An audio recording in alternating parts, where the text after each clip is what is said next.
Hi students, good morning to all of you. Today you are most welcome in our chemistry class. आज हम study करेंगे जो last lecture में छूटी हुई चीज़ थी, dioxides of 16th group element की स्टडी चल रही थी, वो मैं टीच कर रहा था। एक्सप्लेन किया था about to the structure and bonding of dioxides. उसमें एग्जाम्पल लिया था हमने सल्फर डाइऑक्साइड का। लगभग जितने भी डाइऑक्साइड्स हैं इसके आगे, चाहे वो सेलेनियम का हो चाहे किसी का हो, ज्योमेट्री और बॉन्डिंग नियर अबाउट सिमिलर होगी। एग्जिस्टेंस बदल जाते हैं क्योंकि जो है साइज का इफेक्ट रहता है, तो वो हमें स्टडी नहीं करना है। We have to study about two oxides of sulphur only. तो सल्फर डाइऑक्साइड की स्ट्रक्चर एंड बॉन्डिंग हम लोगों ने समझा। अभी हम लोग इसके characteristics of dioxides of 16th group element समझेंगे कि व्हाट आर द कैरेक्टरिस्टिक्स। तो फर्स्ट नेचर क्या है। नेचर का मीन्स है एसिडिक होगा, बेसिक होगा या न्यूट्रल होगा। तो इसका जो नेचर है ऑलमोस्ट एसिडिक होता है। Sulphur dioxide acidic nature. Acidic nature क्यों है, इसको थोड़ा सा अगर हम स्टैंडर्ड बिहाव पर देखें तो इसमें जो है लक्स एंड फ्लड कॉन्सेप्ट होता है। उसके अकॉर्डिंग अगर कोई कंपाउंड ऑक्साइड आयन एक्सेप्टर का वर्क करे तो उसे हम लोग एसिड बोलेंगे, और अगर कोई कंपाउंड ऑक्साइड आयन डोनर का वर्क करे तो उसे हम लोग बेस बोलते हैं। तो यहाँ पे अगर हम सल्फर डाइऑक्साइड की बात करें तो सल्फर डाइऑक्साइड जो है, सल्फर डाइऑक्साइड ये वाटर में डिज़ोल्व होगा। और ज़रा देखिए बनेगा क्या, बनेगा यहाँ पर H2SO3, एक सल्फ्यूरस एसिड है। किया क्या इसने, इसमें किया क्या, ये ऑक्साइड आयन एक्सेप्ट कर रहा है, ऑक्साइड आयन ले रहा है। तो लक्स फ्लड के अकॉर्डिंग जो ऑक्साइड आयन एक्सेप्टर होते हैं they are called acid, that's why it is termed as acid. तो ये सल्फर डाइऑक्साइड वाटर में डिजॉल्व होकर के सल्फ्यूरस एसिड बनाता है, that's why it has acidic character. ये एसिडिक नेचर का है और ये acidic character top to bottom जाने पर डिक्रीज होता है, decrease the acidic character. Acidic character जो है टॉप टू बॉटम जाने पे डिक्रीज होगा। रीजन जरा समझ लीजिए। आपको हमने लास्ट टाइम बताया कि non metallic oxides they are acidic in nature while metallic oxides are basic in nature। और जो मेटेलॉइड्स होते हैं उनके oxides they have amphoteric character. तो टॉप टू बॉटम जा रहे हैं तो मेटेलिक कैरेक्टर बढ़ रहा है, नॉन मेटेलिक कैरेक्टर डिक्रीज हो रहा है। That's why acidic nature of these oxides has become decreases while basic character has become increases। तो सल्फर डाइऑक्साइड सबसे स्ट्रॉन्ग एसिड है। इनमें जो हम लोग अदर ऑक्साइड्स की कंपेयर करेंगे तो comparatively sulphur dioxide is strong acid with respect to other oxides like as selenium oxide, tellurium oxide etcetera. I hope कि ये क्लियर हुआ होगा।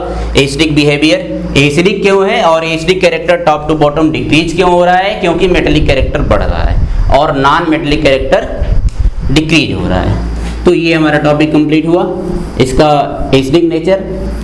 नेक्स्ट हम स्टडी करेंगे कि ये ऑक्सीडाइजिंग प्रॉपर्टी शो करता है या रेड्यूसिंग प्रॉपर्टी शो करता है, इसके बारे में जरा हम समझेंगे। तो let us see that what is the nature.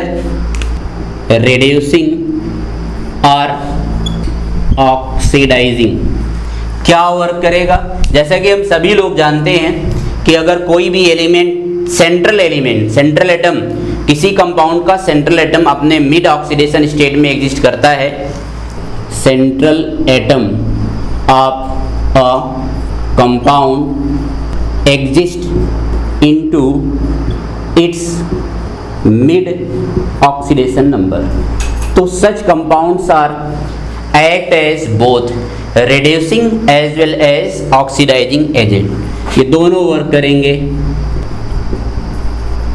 Oxidising का भी और रिड्यूसिंग का भी वर्क करते हैं। सल्फर डाइऑक्साइड में इसका ऑक्सीडेशन नंबर है 4, तो इसको दोनों वर्क करना चाहिए। क्या ये दोनों वर्क करेगा, ऑक्सीडाइजिंग का भी और रिड्यूसिंग का भी? क्वेश्चन मार्क लगा। क्या करेगा, जबकि हम तो पढ़ रहे हैं कि करना चाहिए इसको? तो आंसर है नहीं करेगा। आंसर है नहीं करेगा। उसका रीजन क्या है? What is the reason? जैसा कि हम सभी जानते हैं, oxygen, sulphur, selenium, tellurium, polonium, उससे टीपू, ये जो एलिमेंट्स हैं हम सभी जानते हैं इनका ऑक्सीडेशन नंबर +2 भी होता है, +2 भी होता है, +2 भी होता है, +2 भी होता है, +2 भी होता है। इनका अदर का +4 भी होता है, +4 भी होता है, +4 भी होता है, +4 भी होता है, ठीक है, और +6 भी पाए जाते हैं। सवाल ये है कि on moving down the group how to vary the stability of the oxidation state.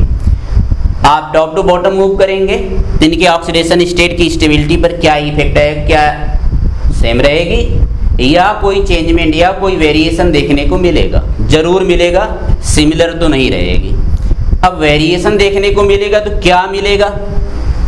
देखिएगा, जो हाईएस्ट ऑक्सीडेशन स्टेट है, highest oxidation state on moving down the group decrease the stability, decrease the stability.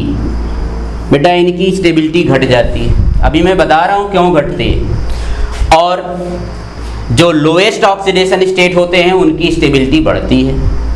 तो अगर हम बात करें यहाँ पे कि सल्फर जो है +4 में ज़्यादा स्टेबल होगा या +6 में ज़्यादा स्टेबल होगा, तो आप देख पा रहे होंगे डाउन द ग्रुप मूव कर रहे हैं तो हाईएस्ट ऑक्सीडेशन स्टेट की स्टेबिलिटी डिक्रीज कर रही है। माने जो ऊपर वाला है उसमें हाईएस्ट ऑक्सीडेशन स्टेट ज़्यादा स्टेबल होगा, तो हम ये कह सकते हैं S+6 that is too stable than S+4। I hope सभी को ये समझ में आ रहा होगा। S+6 ज़्यादा स्टेबल है S+4 से। अब उसका हम जरा कारण समझते हैं ऐसा क्यों है।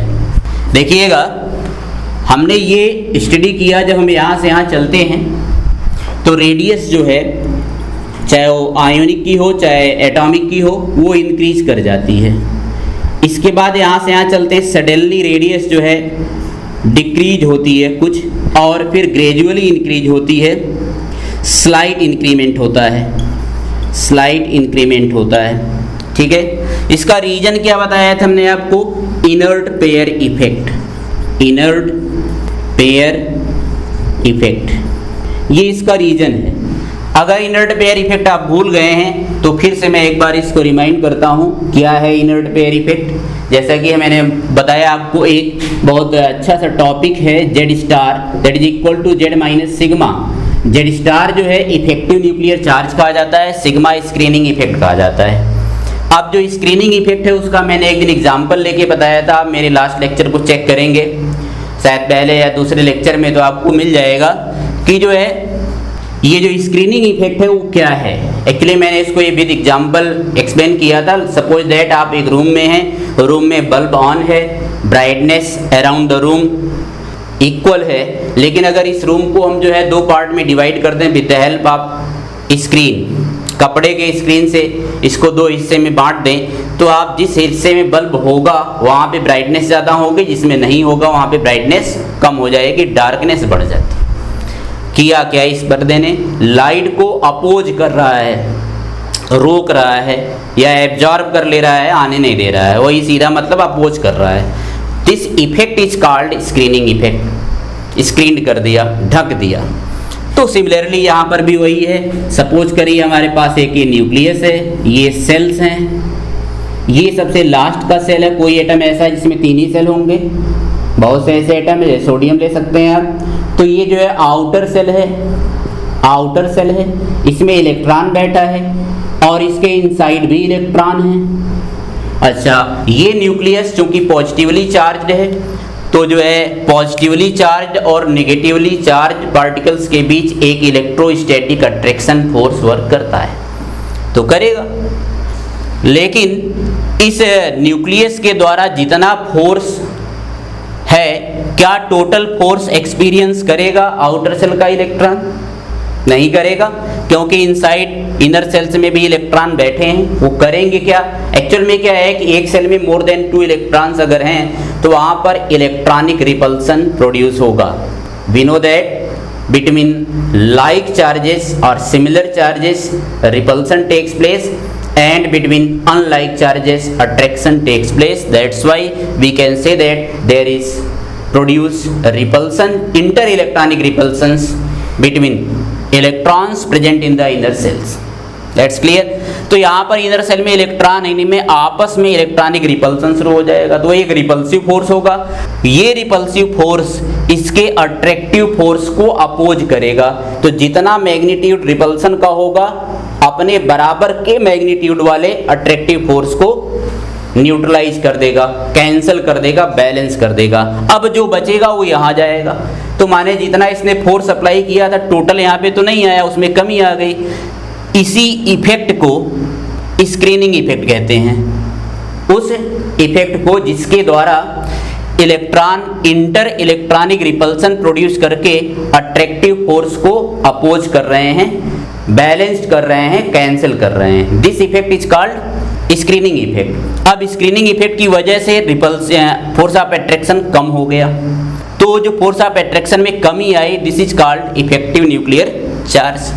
अब एक बात यहाँ ध्यान देने की ये है कि ये जो सिग्मा है ये ऑर्बिटल्स के शेप पर डिपेंड करता है। एस और पी का जो शेप है वो कम डिस्टोर्टेड है, अतः इसमें जो है एस और पी में स्ट्रांग इफेक्ट होता है, स्ट्रांग स्क्रीनिंग मैग्नीट्यूड है। डी और एफ का ये वीक स्क्रीनिंग मैग्नीट्यूड होगा। तो ध्यान से देखें, अगर ये एसपी कहीं पर स्क्रीन कर रहा होगा सिग्मा ज़्यादा होगा, सिग्मा ज़्यादा होगा जेड स्टार कम हो जाएगा। जेड स्टार जैसे ही कम होगा distance between nucleus and outer most electron बढ़ जाएगा, माने आउटर इलेक्ट्रॉन पर न्यूक्लियर अट्रैक्टिव फोर्स घट जाएगा, है ना। तो थोड़ा लूजली पैक्ड हो जाएगा, तो आसानी से वो निकल सकता है। लेकिन अगर डी और एफ ये वर्क कर रहे होंगे स्क्रीनिंग का, तो डी और एफ चूंकि इनका स्क्रीनिंग मैग्नीट्यूड वीक है क्योंकि इनकी शेप डिस्टोर्टेड है, तो अगर ये वीक है तो ये कम हो जाएगा, जब ये कम होगा तो ये बढ़ जाएगा। जैसे ही ये बढ़ेगा आउटर सेल का इलेक्ट्रॉन टाइटली पकड़ लिया जाएगा और अब उसको निकालने के लिए आपको ज़्यादा एनर्जी की नीड होगी। सेम चीज़ यहाँ पे वर्क कर रही है। इसका जनरल इलेक्ट्रॉनिक कन्फिग्रेशन हम लोगों ने पढ़ा था NH2Np4। तो बेटा अगर इफेक्टिव न्यूक्लियर चार्ज ऊपर से नीचे जाने पर बढ़ रहा है, क्यों बढ़ रहा है उसको आप देख पा रहे हैं, सिग्मा जो है वो वीक हो रहा है क्योंकि डी और एफ शील्डिंग मैग्नीट्यूड ज़्यादा कंट्रीब्यूट कर रहे हैं बजाय एस और पी के। तो अगर सिग्मा वीक होगा जेड स्टार बढ़ जाएगा। अब जेड स्टार बढ़ने की वजह से इन पूरे पर जेड स्टार क्या सेम लगेगा? क्या इफेक्टिव न्यूक्लियर चार्ज NS और NP इलेक्ट्रॉनों पर सेम रहेगा? बिल्कुल नहीं रहेगा, क्योंकि S that is much penetrated with respect to P towards nuclei. S जो है न्यूक्लियस के ज़्यादा करीब होता है, तो जो ज़्यादा करीब होता है उस पर इफेक्ट भी ज़्यादा लगेगा। तो S ज़्यादा करीब है तो इस पर जो है न्यूक्लियर चार्ज या फोर्स ऑफ अट्रैक्शन ज़्यादा लगेगा। जब S पर फोर्स ऑफ अट्रैक्शन ज़्यादा लगेगा तो ये बॉन्डिंग में पार्टिसिपेट करना प्रेफर नहीं करेगा, सेम वैसे ही जैसे इनर्ट गैसों के इलेक्ट्रॉन करते हैं। That's why this effect is called inert pair effect. इसी को इनर्ट पेयर इफेक्ट कहते हैं। तो मेरे समझ से क्लियर हुआ होगा। तो आप ऊपर से नीचे जा रहे हैं तो +4 ज़्यादा स्टेबल होगा, +6 कम स्टेबल हो जाएगा। क्यों हो जाएगा? क्योंकि ये 6 इलेक्ट्रॉन देना प्रेफर नहीं करेगा, क्योंकि इफेक्टिव न्यूक्लियर चार्ज ऊपर से नीचे जाने पर बढ़ रहा है। बढ़ने की वजह क्या थी?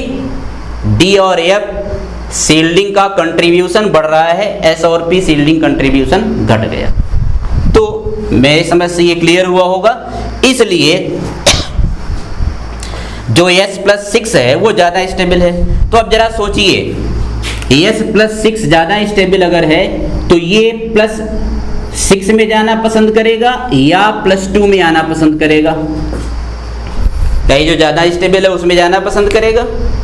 तो जब ज़्यादा स्टेबल में जाना पसंद करेगा तो ये प्रिफर करेगा और इसको प्रिफर नहीं करेगा।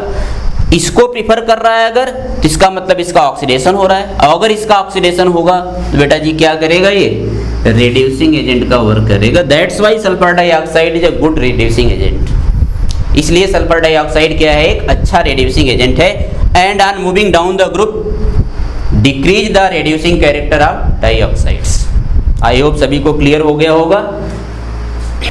तो ये तो हो गया प्रॉपर्टी डाइऑक्साइड्स की। अब हम लोग स्टडी करेंगे अबाउट टू द ट्राइऑक्साइड्स। ट्राइऑक्साइड इस ग्रुप के सभी एलिमेंट फॉर्म करते हैं, चाहे वो ऑक्सीजन हो चाहे वो पोलोनियम हो, सब फॉर्म करते हैं। Trioxide of 16th group elements क्या है, इसको जरा हम समझते हैं। इनका अगर हम जनरल फार्मूले की बात करें, ये ध्यान रखिए O3 को हम अलग से पढ़ेंगे क्योंकि इसकी प्रॉपर्टी सबसे अलग होगी। ये ऑक्सीजन का ट्राइऑक्साइड है।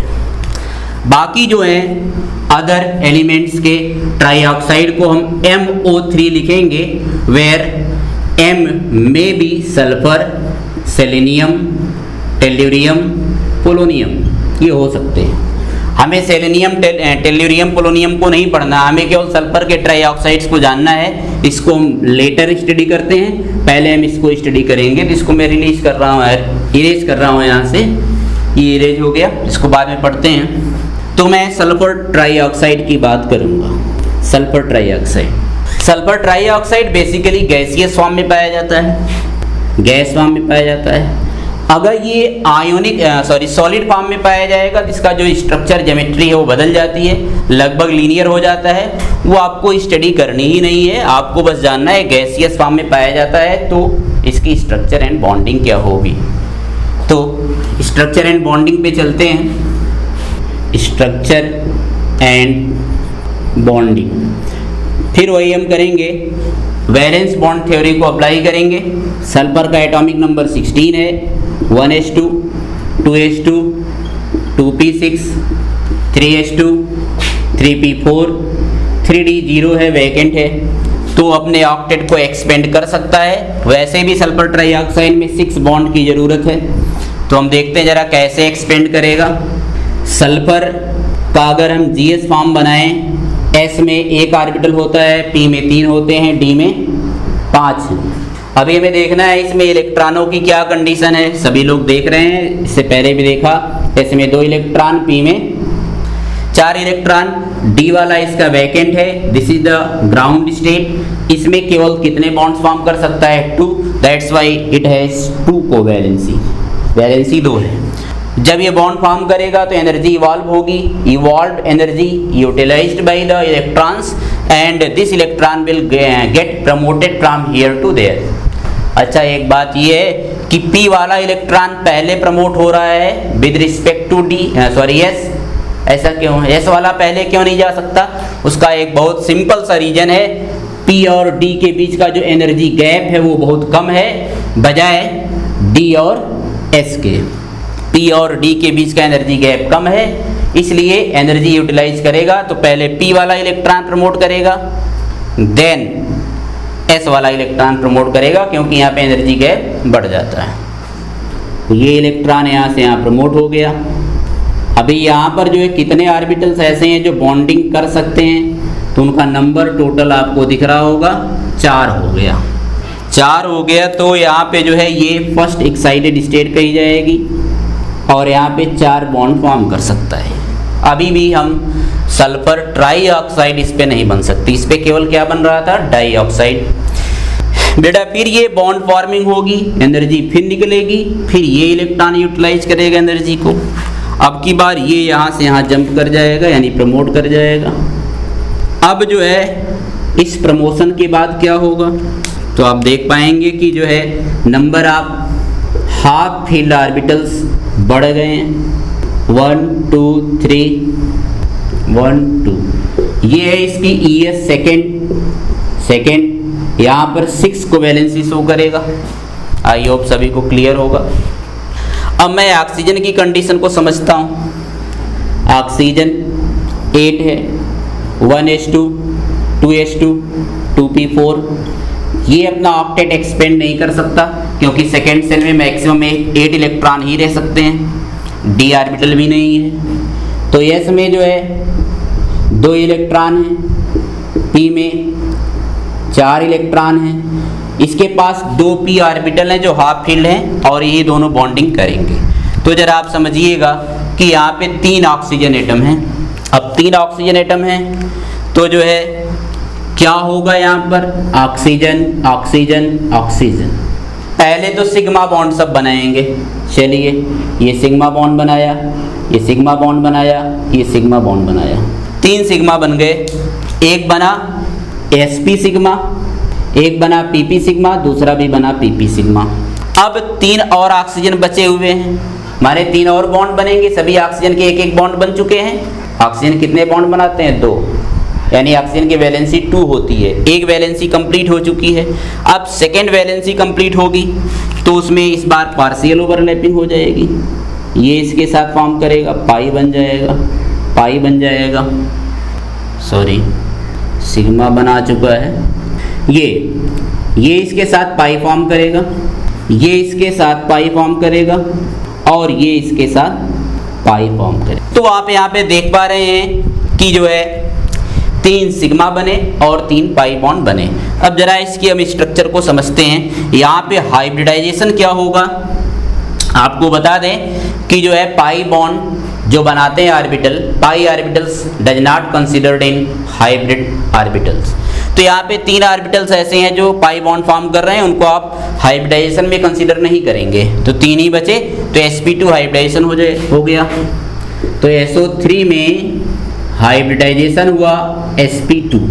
ज्योमेट्री भाई यहाँ पे देखिए कोई भी लोन पेयर है नहीं। जब कोई लोन पेयर नहीं है तो sp2 हाइब्रिडाइजेशन में ये ज्योमेट्री आती है, that is the trigonal planar geometry.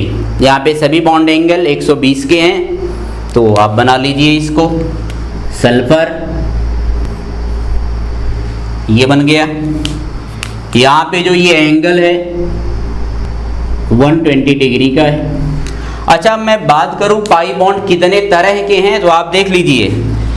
एक जो है पी पाई बॉन्ड है, ये पी पाई डी पाई बॉन्ड है, पी पाई डी पाई बॉन्ड है, और ये वाला भी पी पाई डी पाई बॉन्ड है। वो हम कहाँ समझ गए, इसका पी ऑर्बिटल इसके डी ऑर्बिटल से ओवरलैपिंग कर रहा है। तो यहाँ पर जो है एक बॉन्ड जो हुआ वो पी पाई कहा जाएगा। कोई भी आप कह लीजिए, पी पाई कहा जाएगा। ये पी पाई डी पाई बॉन्ड होगा, ये पी पाई डी पाई बॉन्ड होगा। आई होप सभी को क्लियर हुआ होगा। इसके बाद इसमें रेजोनेंस स्ट्रक्चर भी पाई जाती है। Due to the resonance structure इसकी स्टेबिलिटी बढ़ जाती है, ज़्यादा स्टेबल हो जाता है। अब रेजोनेंस कैसे बना सकते हैं, आइए देखते हैं। सभी को स्ट्रक्चर क्लियर है पूरी तरह, तो आप रेजोनेंस को देखें। रेजोनेंस में क्या होता है, एक ही लुईस डॉट स्ट्रक्चर किसी मॉलिक्यूल की जो है एक से ज़्यादा Lewis dot structure same energy की पॉसिबल हो। The phenomena in which more than one Lewis dot structure are possible of a molecule is termed as resonance. उसे हम लोग रेजोनेंस कहेंगे। तो देखें SO O, हम इन ऑक्सीजन की टैगिंग कर लें A B C। मैं यहाँ ये कह रहा हूँ ये पी पाई बॉन्ड है, जैसा कि वहाँ पे मैंने बताया आपको। यहाँ पर जो है पी पाई डी पाई बॉन्ड है और यहाँ पर भी पी पाई डी पाई बॉन्ड है। ये इसकी फर्स्ट फॉर्म हो गई, फर्स्ट कंडीशन हो गई। अब क्या होगा, ये पाई वाला जो है पी पाई कन्वर्ट होके चला जाएगा इसके पास। ये पी पाई डी पाई इधर आ जाएगा, ये पी पाई डी पाई इधर आ जाएगा। तो ये चेंजमेंट आया। दूसरी स्ट्रक्चर इसकी बनी SO O। हम इसको A कह रहे थे, टैग किया था A ऑक्सीजन, ये B ऑक्सीजन, ये C ऑक्सीजन। इस बार जो है पी पाई इधर चला गया, माने पाई बॉन्ड रोटेट कर रहा है, पाई बॉन्ड लगातार घूमता रहेगा। और पी पाई डी पाई यहाँ आ गया, यहाँ पे पहले से ही पी पाई डी पाई था। ये सेकेंड स्ट्रक्चर हो गई। थर्ड में क्या होगा, थर्ड में जो है ये पी पाई सी के पास चला जाएगा। तो एक बार पी पाई बॉन्ड ए के पास, दूसरी बार बी के पास, तीसरी बार सी के पास। माने पाई बॉन्ड जो है लगातार अपने आप को रोटेट कर रहे हैं, है ना। तो इसी को हम लोग बोलते हैं, इस पूरी स्ट्रक्चर को रेजोनेंस बोलेंगे। रेजोनेंस की वजह से स्टेबिलिटी बढ़ जाती है। उसका रीजन क्या अभी समझाते हैं हम आपको। एस, इसको देखें जरा, इस बार जो है पी पाई यहाँ आ गया और ये पी पाई डी पाई रहा, ये पी पाई डी पाई रहा। ये ए ऑक्सीजन है, ये बी ऑक्सीजन, ये सी ऑक्सीजन, ये थर्ड स्ट्रक्चर हो गई। तो यहाँ पर 3 रेजोनेंस स्ट्रक्चर बनती हैं। That's why it has more stability, इसलिए इसकी स्टेबिलिटी मैक्सिमम है। अब रेजोनेंस की वजह से स्टेबिलिटी मैक्सिमम क्यों हो जाती है, जरा इसको हम एक एग्जाम्पल के द्वारा समझते हैं। सपोज करिए आप एक स्टूडेंट हैं या एक कोई वर्कर हैं किसी ऑफिस में। अब आपसे कह दिया गया कि 4 घंटे बैठ करके एक टेबल पे रिटन वर्क करिए। आप कर रहे हैं, फ्रस्ट्रेट हो रहे हैं बिल्कुल, अब दिमाग खराब हो रहा है, एनर्जी आपकी बढ़ती जा रही है। बेटा एनर्जी बढ़ेगी, स्टेबिलिटी घटती जा रही है। तो जैसे ही आपको जो है ये आदेश हुआ कि नहीं अब आप जो है घूम सकते हैं, फिर आप घूम के वहाँ से जो है दूसरे कमरे में गए या दूसरे टेबल पे गए, तीसरे टेबल पे गए, चौथे टेबल पे गए। इस प्रकार से जब आप टेबल टू टेबल घूमने लगे तो आपका जो स्ट्रेन था, आपका जो तनाव था वो कम हो गया, और तनाव जैसे ही कम होगा स्टेबिलिटी आपकी बढ़ जाएगी। ठीक है, तो आप जब ये सर्कुलेट कर रहे हैं तो आपकी एनर्जी निकल रही है, एनर्जी मिनिमाइज हो रही है, स्टेबिलिटी बढ़ रही है। तो रेजोनेंस जो है हमेशा स्टेबिलिटी को बूस्ट करता है, स्टेबिलिटी को इंक्रीज करता है। अब इन सभी की एक स्ट्रक्चर बनती है, उसे हम लोग बोलते हैं resonance hybrid structure. Resonance hybrid structure का मतलब है कि एक ऐसी स्ट्रक्चर जिसमें इन तीनों स्ट्रक्चर की मिक्सिंग हो। हाइब्रिड का मतलब होता है मिक्सचर। जैसे हॉर्स और डंकी, इन दोनों का अगर क्रॉस मैच हो तो म्यूल्स बनता है, खच्चर बनता है। उसमें दोनों की प्रॉपर्टीज प्रेजेंट होती हैं, घोड़े की भी और गधे की। This is termed as resonance hybrid, that is called hybrid species. तो यहाँ पर रेजोनेंस का हाइब्रिड बनेगा तो क्या बनेगा वो, सल्फर। ये तो सभी में सेम है, ऑक्सीजन सिग्मा बॉन्ड सभी के पास एक एक है। अब पाई बॉन्ड, इसको डॉटेड लाइन से दिखाएंगे। क्यों दिखाएंगे, दिखाने का बहुत बड़ा लॉजिक ये है कि जो है ये जो पी पाई बॉन्ड सभी के पास जा रहा है, तो इसलिए इसको हम डॉटेड लाइन से दिखा दिए। ये है रेजोनेंस हाइब्रिड स्ट्रक्चर। ये हो गया जो है सल्फर ट्राईऑक्साइड या अदर ऑक्साइड्स। अब सल्फर ट्राईऑक्साइड जो है इसका कैरेक्टर क्या है, एसिडिक है या बेसिक है, इनकी प्रॉपर्टी समझेंगे। स्ट्रक्चर एंड बॉन्डिंग मैंने जान लिया, तो क्या नेचर है, नेचर क्या होगा। देखिए एसिडिक नेचर के हैं, कोई भी नॉन मेटेलिक ऑक्साइड होगा उसके पास एसिडिक कैरेक्टर होगा। अब यहाँ पर जो है SO3 या कोई भी ट्राईऑक्साइड एसिडिक कैरेक्टर का है।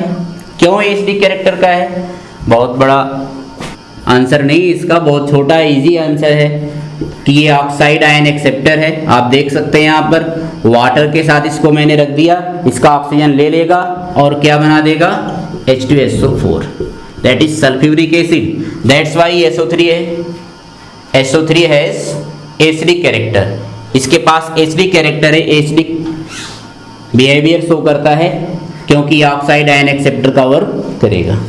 अब टॉप टू बॉटम चलिएगा तो एसिडिक कैरेक्टर डिक्रीज होता जाएगा क्योंकि मेटेलिक कैरेक्टर बढ़ रहा है, पहली बात। दूसरी बात, हम कंपैरिजन करेंगे डाइऑक्साइड और ट्राईऑक्साइड में ज़्यादा एसिडिक कौन होगा, माने SO2 और SO3 में ज़्यादा एसिडिक कौन होगा। मैंने आपको बताया था, याद करिए जब नाइट्रोजन के ऑक्साइड्स पढ़ा रहे थे तो नाइट्रोजन 5 टाइप्स के ऑक्साइड्स फॉर्म करता है। वहाँ पे मैंने आपको बताया था कि अगर एक ही एलिमेंट के मोर देन 1 कंपाउंड्स हैं या मोर देन 1 ऑक्साइड्स हैं तो सेंट्रल एटम का ऑक्सीडेशन नंबर बढ़ने पर एसिडिक कैरेक्टर बढ़ता है। आप ये कॉन्सेप्ट यहाँ जरा लगा दीजिए। सल्फर के ही दोनों ऑक्साइड है, इसका ऑक्सीडेशन नंबर +4 है, इसका ऑक्सीडेशन नंबर +6 है। तो यहाँ पे हाईएस्ट ऑक्सीडेशन स्टेट है, यहाँ पे लो है, मतलब कम है इससे। That's why it has more acidic character than this. तो sulphur dioxide is least acidic than sulphur trioxide. I hope सभी को क्लियर हो गया होगा ये। तो ये हम लोग ऑक्साइड्स की बात कर चुके। अब हम ऑक्सीजन के ट्राई ऑक्साइड की बात करेंगे। ऑक्सीजन का ट्राई ऑक्साइड है ओजोन। अच्छा, ऑक्सीजन के ट्राई ऑक्साइड का अलग से स्टडी कर लेते हैं हम लोग। पहले हम इसके रिएक्टिविटी को आगे पढ़ लेते हैं। तो सबसे पहले अब हम आगे पढ़ेंगे ट्राई ऑक्साइड। ध्यान रखिए, हम नेक्स्ट लेक्चर में इसको जो है एक्सप्लेन करेंगे। अभी फिलहाल मैं एक्सप्लेन करूंगा reactivity of 16th group element towards halogen. Halogen के साथ रिएक्ट होकर के क्या फॉर्म करते हैं ये लोग। तो देखिए, अगर मैं ऑक्सीजन की बात करूं तो फॉर्म्स डाई हैलाइड। ये केवल डाई हैलाइड फॉर्म करता है। वाइल अदर एलिमेंट्स ये क्या फॉर्म करेंगे, डाई हैलाइड फॉर्म करेंगे, टेट्रा हैलाइड फॉर्म करेंगे, as well as hexa halides form करते हैं। ऐसा क्यों कर रहे हैं उसका रीजन पहले ही आप जान चुके हैं। इनमें वैकेंट डी ऑर्बिटल नहीं होता है, that's why they are unable to expand its octet. while other element of this group having vacant d orbital, that's why they are eligible to show the variable valency, mean to say that they can expand their octet। इसलिए ऐसा करेंगे। यहाँ पे valency की बात अगर मैं करूँ तो वैलेंसी 2 होगी, यहाँ पे 4 होगी, यहाँ पे वैलेंसी 6 होगी। ऑक्सीडेशन नंबर की बात करूंगा तो यहाँ पे +2 होगा, यहाँ पे +4 होगा और यहाँ पे +6 होगा। तो हमें जो है इनके हैलाइड्स की स्ट्रक्चर को समझना है। तो हम पहले जरा देखते हैं ऑक्सीजन कौन से हैलाइड्स फॉर्म करता है। ऑलमोस्ट इसका जो है जो मोर नोन कंपाउंड्स है that is the OF2, oxygen difluoride ये है। तो हम जो है जो तीनों बना रहे हैं उनको लेके चलें। सल्फर जो है तीनों बनाता है, डाई ऑक्साइड बना रहा है, टेट्रा ऑक्साइड डाई हैलाइड बना रहा है, टेट्रा हैलाइड बना रहा है और हेक्सा हैलाइड बना रहा है, तीनों बना रहा है। इसी के द्वारा हम स्ट्रक्चर एंड बॉन्डिंग को समझेंगे। तो structure and bonding of di halides, tetra halides and hexa halides ये जानेंगे।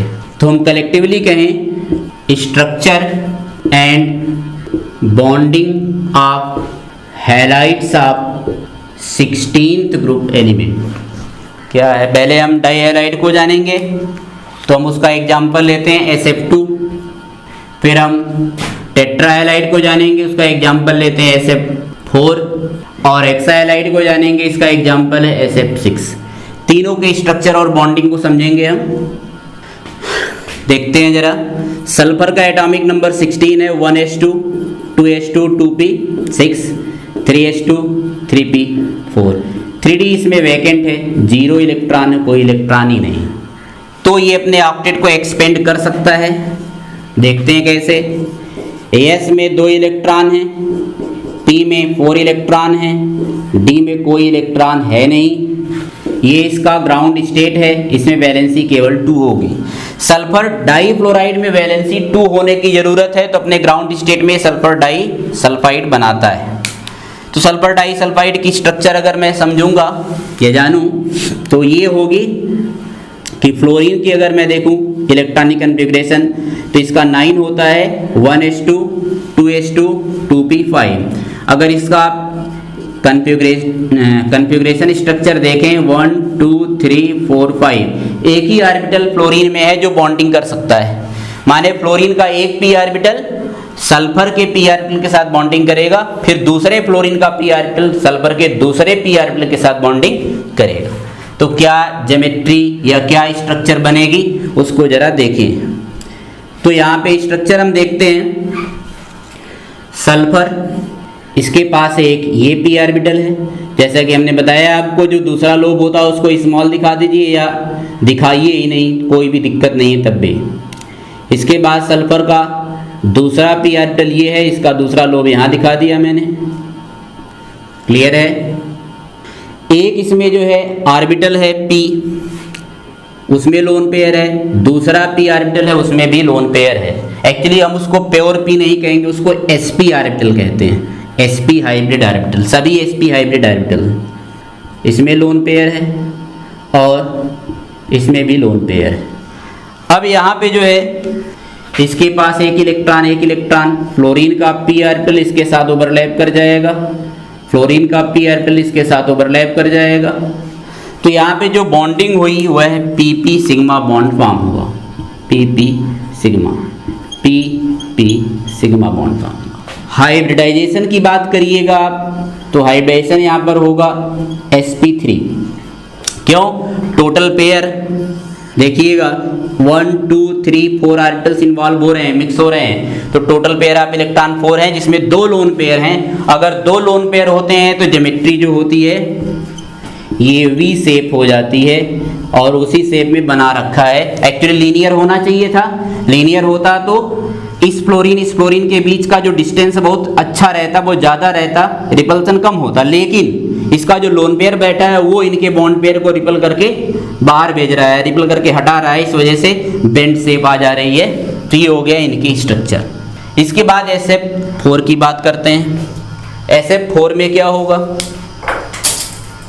SF4 के लिए जो है फिर यहाँ से एक इलेक्ट्रॉन प्रमोट करेगा, क्योंकि SF4 में वैलेंसी कितनी होनी चाहिए? 4।